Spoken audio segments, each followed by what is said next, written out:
এই মুহূর্তে স্মার্টফোন কেনার জন্য আপনার যদি 15,000 টাকা বাজেট থাকে এবং সেই বাজেটে নিজের জন্য অথবা ফ্যামিলির কারোর জন্য স্মার্টফোন কেনার প্ল্যান করতেছেন, তবে আপনি কনফিউজ যে আপনি কোনটা কিনবেন। কারণ কি, এই বাজেটে আমি এই ভিডিও করতে যেও দেখলাম যে 15-16টা ফোন পাওয়া যায়। তবে এখান থেকে 4টা মডেল আপনাদেরকে বলবো এবং ভিডিও শেষে আরো বইলা দিব যে এই 4টা থেকেও কোনটা বেস্ট হবে। আপনারা অনেকেই আছেন যারা এই 10-15,000 টাকায় ফোন কিনতে চান। সবার তো ফোন কেনার জন্য 30-40,000 টাকা বাজেট থাকে না। তো এই বাজেটটা আসলে আমাদের দেশের জন্য গুরুত্বপূর্ণ। সো চলেন শুরু করা যাক। তো একদম প্রথমে এই বাজেটে যে ফোনটা আছে লিস্টে, সেটা হলো Honor X6C।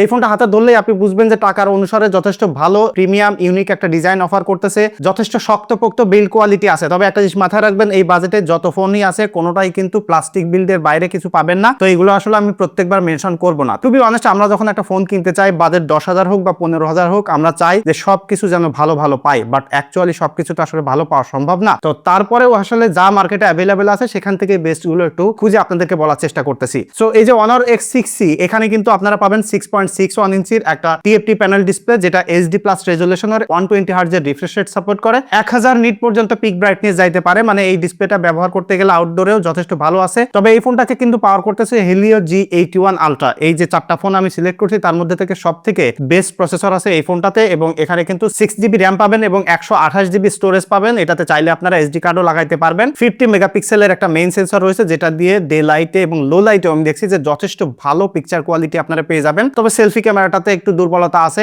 অবশ্যই এই বাজেটে কোনোটাই সেলফি ক্যামেরা এরকম স্যাটিসফাইং না। তবে স্টিল যারা কিনতেছেন তাদের জন্য এটার ক্যামেরা সেটআপটাও ভালো হবে এবং 5300 মিলিঅ্যাম্পিয়ারের একটা ব্যাটারি রয়েছে। 35 ওয়াট পর্যন্ত ফাস্ট চার্জ করতে পারবেন। IP64 এর রেটিং রয়েছে এবং বক্সের সাথে কিন্তু আপনারা চার্জার, অ্যাডাপ্টার যা যা লাগে আসলে সব পেয়ে যাবেন। সো ওভারঅল এটা একটা গ্রেট কম্বো এই মুহূর্তে এসে। তো এই ফোনটা আপনারা কিনতে পারবেন 14,999 টাকায়। তবে এরপরে যে ফোনটা আছে সেটা হলো Realme C71। এই ফোনটা ডিজাইনটা আপনাদের কাছে কেমন লাগে সেটা একটু কমেন্ট করে জানাতে পারেন। তবে দেশের মার্কেটে যে কয়েকটা ব্র্যান্ড আসলে খুব রেপুটেড বা আমরা আসলে নাম শুনলেই ট্রাস্ট করতে পারি, তার মধ্যে অন্যতম কিন্তু Realme, যে কারণে এটা আমি এই লিস্টে রাখছি। এবং এই ফোনটাতে কিন্তু 6.67 ইঞ্চির একটা ডিসপ্লে পাবেন, IPS প্যানেল, অবভিয়াসলি 120 হার্টজের রিফ্রেশ রেট, 725 পর্যন্ত পিক ব্রাইটনেস। তবে এই ফোনটার প্রসেসরটা আসলে Honorর মতো অত বেশি পাওয়ারফুল না। এখানে কিন্তু ইউনি SoC চিপসেট ব্যবহার করা হয়েছে, যেটার মডেল হলো T7250 অক্টা-কোর একটা প্রসেসর এবং এখানে 4GB র্যাম, 128GB স্টোরেজ আপনারা পাবেন। তবে চাইলে এখানে আপনারা কিন্তু মাইক্রো SD কার্ডও লাগাইতে পারবেন। এই ফোনটাতে 50 মেগাপিক্সেলের মেইন ক্যামেরা রয়েছে, 6300 মিলিঅ্যাম্পিয়ারের একটা ব্যাটারি, যেটাকে 45 ওয়াট পর্যন্ত আপনারা ফাস্ট চার্জ করতে পারবেন, আর IP64 এর রেটিং রয়েছে। সো এই বাজেটের মধ্যে এই ফোনটার ক্যামেরাটা যথেষ্ট ভালো আছে এবং এটার ইউআইটাও যথেষ্ট ভালো, আপনারা জানেন, যে কারণে আপনারাও এটা আসলে অনেকেই প্রিফার করেন। তো এই ফোনটা কিনতে গেলেও কিন্তু আপনাকে 14,999 টাকা খরচ করতে হবে। এর পরবর্তীতে যে ফোনটা আছে সেটা হলো Vivo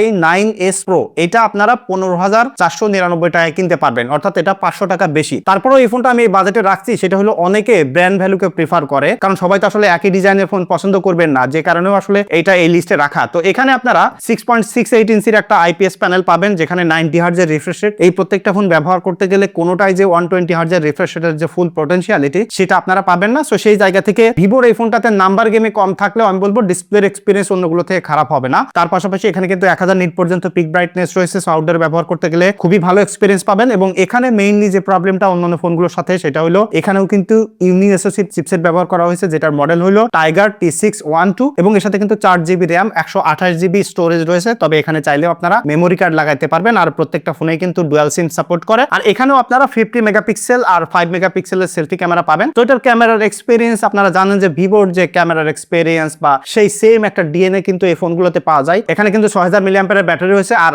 IP64 এর রেটিং রয়েছে। সো ওভারঅল একটা ডিউরেবল, শক্তপোক্ত এবং ভালো একটা ডিজাইনের ফোন। তো আপনাদের কাছে এই ডিজাইনটা কেমন লাগে সেটা অবশ্যই কমেন্ট করে জানাতে পারেন। তো এই লিস্টের সর্বশেষ যে ফোনটা আছে সেটা হলো Tecno Spark 40। এই ফোনটা আপনারা কিনতে পারবেন 13,999 টাকায়। সো লিস্টের কিন্তু সব থেকে কম দামের ফোন এইটা। তবে খাতা কলমে বা স্পেক ওয়াইজ বা ফিচার ওয়াইজ কিন্তু এই ফোনটা সবার থেকে আগায় থাকে। যেমন দেখেন এখানে 6.67 ইঞ্চির একটা IPS প্যানেল আছে, যেটাতে 120 হার্টজের রিফ্রেশ রেট সাপোর্ট করে। Helio G81 প্রসেসর আছে, 6GB র্যাম, 128GB স্টোরেজ এবং এখানে 50 মেগাপিক্সেলের মেইন সেন্সর, 8 মেগাপিক্সেলের সেলফি ক্যামেরা, আর তার পাশাপাশি 5200 মিলিঅ্যাম্পিয়ারের একটা ব্যাটারি আছে, 45 ওয়াট পর্যন্ত ফাস্ট চার্জ করতে পারে এবং এখানে IP64 এর রেটিং রয়েছে, ডুয়াল স্পিকারও রয়েছে। তো ওভারঅল কিন্তু এই ফোনটা সব দিক থেকে আগায় থাকে। আর ডিজাইনটা কেমন সেটা তো অবশ্যই দেখে বুঝতে পারতেছেন। তো আমি এর আগে অনেকবার বলছি যে দেশের মার্কেটে, অফিসিয়াল মার্কেটে যে কোম্পানিগুলো আসলে ভালো করতেছে তার মধ্যে কিন্তু টেকনো অন্যতম। ফাইনালি যদি আমি বলি যে এই 4টা ফোন তো আমি বললাম, তবে এর মধ্যে থেকেও যদি আপনার মানে 4টা থেকে ডিজাইনটা নিয়ে আসলে প্রবলেম না থাকে, তাহলে আসলে কোনটা কিনবেন? তাহলে আমি বলবো যে পারফরমেন্স, লং টাইম ধরে ব্যবহার করা, রিলায়েবিলিটি এবং সব দিক থেকে মিলিয়ে